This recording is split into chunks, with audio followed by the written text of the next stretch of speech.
Imagine that tomorrow morning, every server on Earth went dark, and everything we know simply vanished. Every book, every formula, every map, every cure. It sounds like science fiction. It is actually history, and it has happened to us again and again. Civilizations spend centuries gathering what they know into great libraries, temples of memory built to outlast the people who fill them. And then, with terrifying regularity, that memory is destroyed. Sometimes by fire, sometimes by war, sometimes by nothing more dramatic than neglect. A slow starvation of money and care that no one notices until the shelves are empty. Each time it happens, humanity suffers something like amnesia.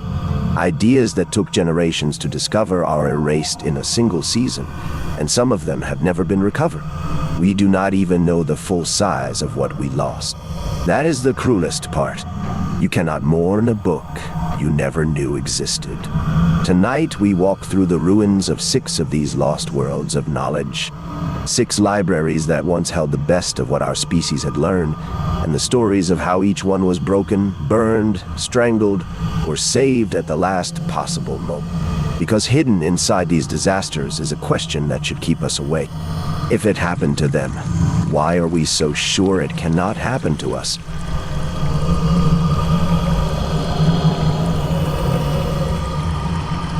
Begin in Egypt, in a city built by a conqueror's dream.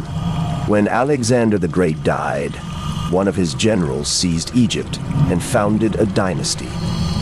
And in the city of Alexandria, his heirs attempted something no one had ever tried. They would gather every book in the world, in every language, under one roof. This was the Library of Alexandria, and its appetite was legendary. Ancient accounts claim that ships docking in the harbor were searched, and any scrolls on board were seized and copied. The stories say the library sometimes kept the originals and handed the owners the copies. Agents were sent abroad with money to buy entire collections. The library was attached to an institution called the Museum, a shrine to the muses where the crown paid scholars to do nothing but think. It may be the closest the ancient world ever came to a modern research university. Inside, generations of scholars measured the earth, mapped the stars, dissected the human body, and edited Homer. It was here that Eratosthenes calculated the circumference of the planet using shadows and geometry, and came remarkably close to the true figure. A scholar named Callimachus is said to have compiled a vast catalog of the collection, a set of scrolls just to list the other scrolls, arguably the first library catalog in history. To walk its halls was to stand at the summit of everything the ancient world had managed to write down. Estimates of the collection ran into the hundreds of thousands of scrolls, and even if the ancient numbers are exaggerated, nothing like it had ever existed, which is why its destruction became one of history's great morality tales. We imagine a single apocalyptic night, a torch, a scream, a sky full of burning paper. The truth is quieter, and far more disturbing. There was fire, yes. When Julius Caesar fought a war in the city's streets, flames reached warehouses of scrolls, and part of the collection burned. But the library did not die that day. It died over centuries. Rulers cut its funding. Scholars were purged and scattered when politics turned against them. Wars battered the city again and again. A daughter library in the Temple of Serapis was torn apart in an age of religious violence. By the time later generations asked where the great library had gone, there was no ruin to point to, only absence. No single villain destroyed Alexandria. Indifference did. And that is the first lesson of lost libraries. Knowledge rarely dies in one blaze of glory. It dies when a civilization slowly decides it has better things to pay for. Yet fire is not always the enemy of memory. In one impossible case, fire is the only reason a library survived. In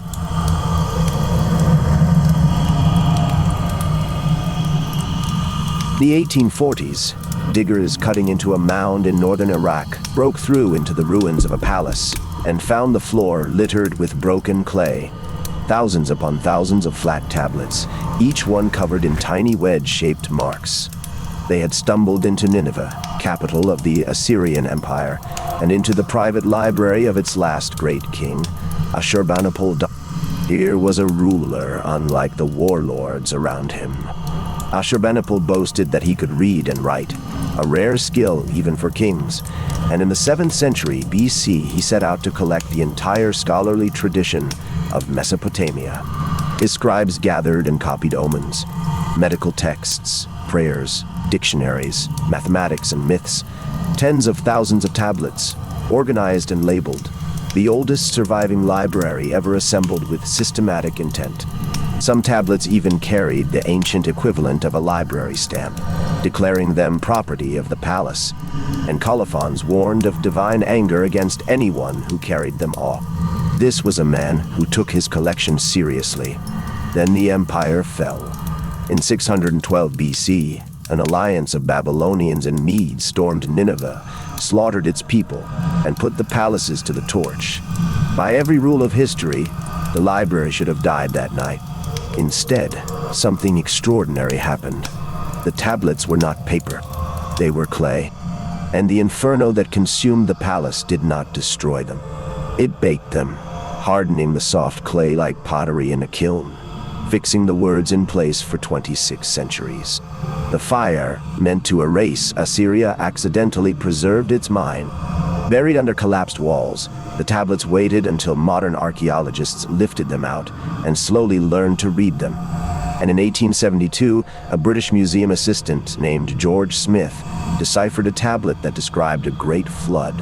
A man commanded to build a boat and a bird released to find land. It was the Epic of Gilgamesh, containing a flood story far older than the Bible. Smith was reportedly so overwhelmed that he leapt up and began tearing off his clothes in front of his colleagues. A dead king's obsession, sealed by catastrophe, had carried humanity's oldest epic across the wreck of every empire in between. Other libraries were not granted such miracles. Some were undone by something pettier. Rivalry.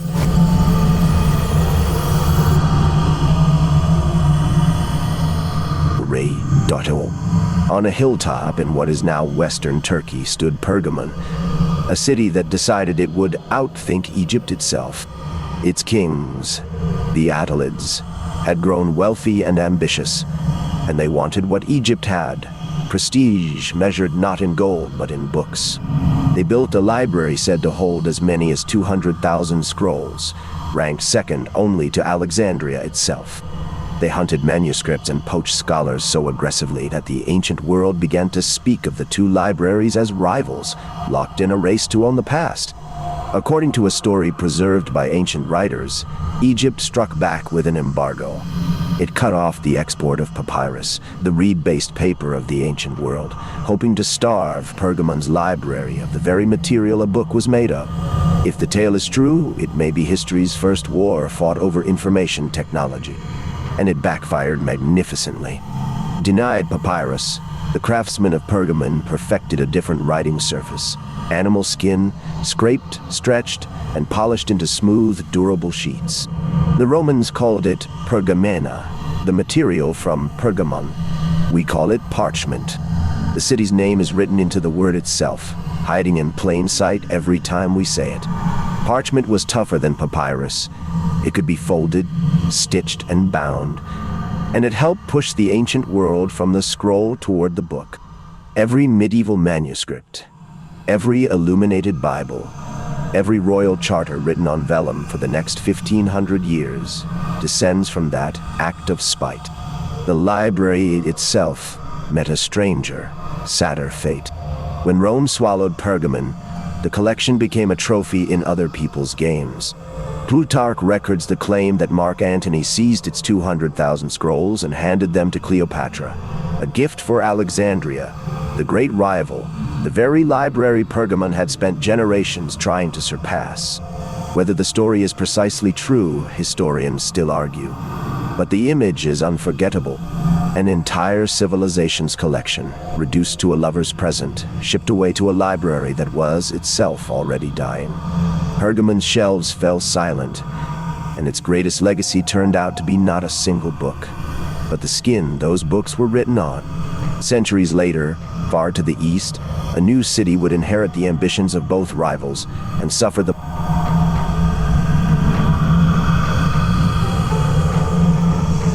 most violent library death in history. In the year 1258, the Mongol army of Hulagu Khan surrounded Baghdad. Inside those walls stood not just a city, but the intellectual capital of the planet.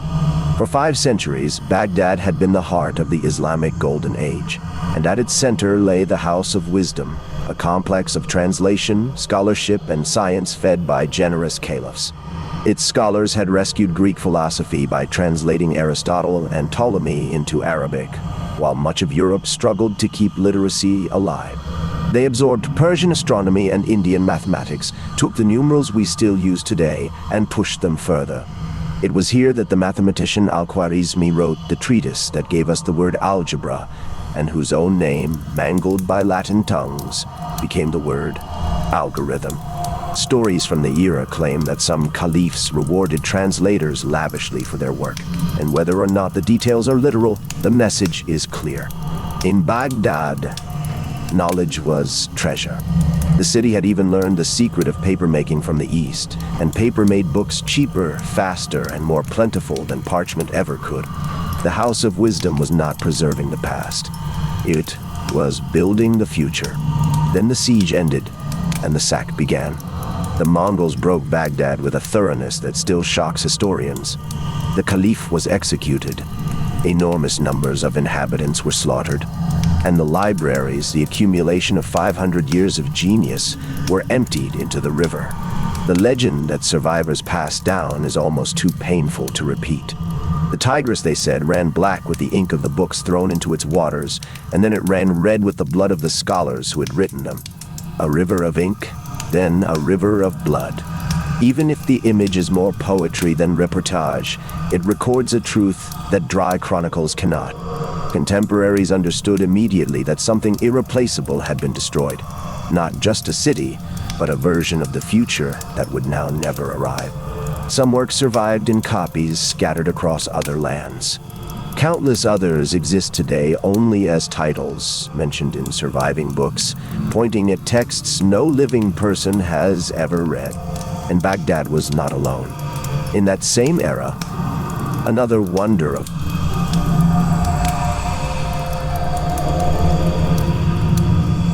learning was burning further east. Travelers who reached the great monastery of Nalanda in northeastern India struggled to describe its scale. This was a Buddhist university that had operated for centuries, with thousands of monks and students drawn from as far away as China, Korea, and Central Asia. The Chinese pilgrim Xuanzang studied there in the 7th century and left awestruck descriptions of its towers, courtyards, and relentless debates. Admission alone was said to require passing an oral examination at the gate that most applicants failed. At the heart of the complex stood its library, a precinct known as Dharmaganja. Its buildings remembered by names that translate as oceans and mountains of treasure. Tradition holds that one of them rose 9 stories high, its floors stacked with hundreds of thousands of manuscripts, texts of philosophy, logic, medicine, astronomy, and grammar, most of them written on dried palm leaves. Palm leaf is a fragile medium. It survives only if someone keeps copying it, generation after generation, which means a library like Nalanda was not a warehouse. It was a living chain of memory, monks endlessly recopying crumbling pages before the words could fade. Around the year 1013, that chain was cut. Raiders led by the Turkic commander Bakhtiar Khilji fell upon Nalanda, killing the monks and putting the monastery to the sword and the torch. And here the tradition preserves its most haunting detail.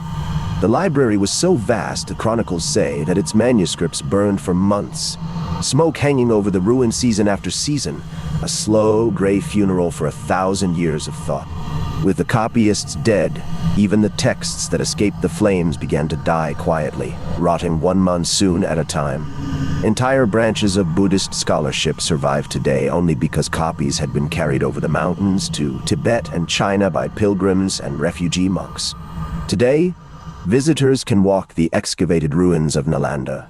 Long corridors of red brick, empty monk cells, silent courtyards. Of the sea of knowledge itself, of those hundreds of thousands of pages, barely anything remains but the story of the smoke. For 8 centuries, that seemed to be the way these stories always ended.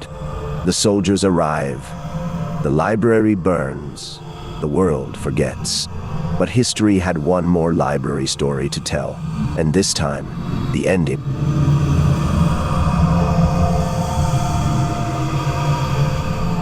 would be different. In 2012, armed extremists rolled into the ancient desert city of Timbuktu, in the West African nation of Mali. To outsiders, the name Timbuktu is shorthand for the end of the earth. The truth is the opposite. In the Middle Ages, this city on the edge of the Sahara grew rich on gold and salt, and it spent that wealth on scholarship. Its mosques and schools, including the famous Sankore Mosque, functioned as a university drawing students across the desert, and its families accumulated manuscripts by the hundreds of thousands. In its golden age, the trade in books here was said to be more profitable than almost any other business in the city. Treatises on astronomy and mathematics, legal rulings, medical texts, poetry, letters, contracts, written in elegant Arabic script, and passed down as private family treasure for generations. These pages are the standing refutation of the old racist lie that Africa had no written history. Now the manuscripts were in the hands of men who saw much of that heritage as heresy, men who smashed the tombs of Timbuktu's saints with pickaxes. The librarians understood what would come next, so they did something that belongs in an epic. Led by an archivist named Abdel Kader Haidara, families and librarians began smuggling the manuscripts out, in secret, night after night. Pages that had survived 7 centuries of desert were hidden in metal trunks and wooden chests, buried under sacks of rice and vegetables, driven past armed checkpoints, floated down the Niger River in small boats toward the capital, Bamako. Couriers were stopped, questioned, sometimes robbed. A single search of the wrong crate could have meant death. They kept going anyway, trunk after trunk, month after month. The operation ran for months, funded quietly, coordinated house by house, one of the largest rescues of written heritage ever attempted. When the occupiers were finally driven out in 2013, they set fire to manuscripts left behind in a research institute as a parting act of spite. The world gasped at the images of charred pages. Then came the astonishing news. The overwhelming majority of the collection, hundreds of thousands of documents, had already been carried to safety by the smugglers. Shadows now raced to digitize the rescued pages, so that no future army and no future fire can ever take them again. After Alexandria, after Baghdad, after Nalanda, humanity finally won. 6 libraries. One starved slowly while the world looked away. One was saved by the very fire meant to destroy it. One was strangled by an embargo and gave us parchment in return. One was thrown into a river that ran black with ink. One burned for months on the smoke of palm leaf pages. And one was rescued, page by page, in trunks and boats, by people who refused to let the story end the usual way. Across all 6 runs a single uncomfortable truth. Knowledge does not survive on its own. It survives only as long as living people are willing to copy it, fund it, guard it, and sometimes smuggle it past men with guns. We tell ourselves we have solved this problem. Our civilization's library now lives in the cloud, billions of pages, everywhere and nowhere at once. But formats die. Companies fail. Servers need power, and power needs peace. A scroll can survive 1,000 years of neglect. A file can vanish in a decade of it. Our memory is vaster than Alexandria's beyond comparison, and it may also be more fragile than we dare to admit. Every generation before us believed its library was too important, too permanent, too essential to disappear. Every one of them was wrong. So the question is no longer whether the flood will come for our knowledge. The question is, when it comes, who will be carrying the trunks?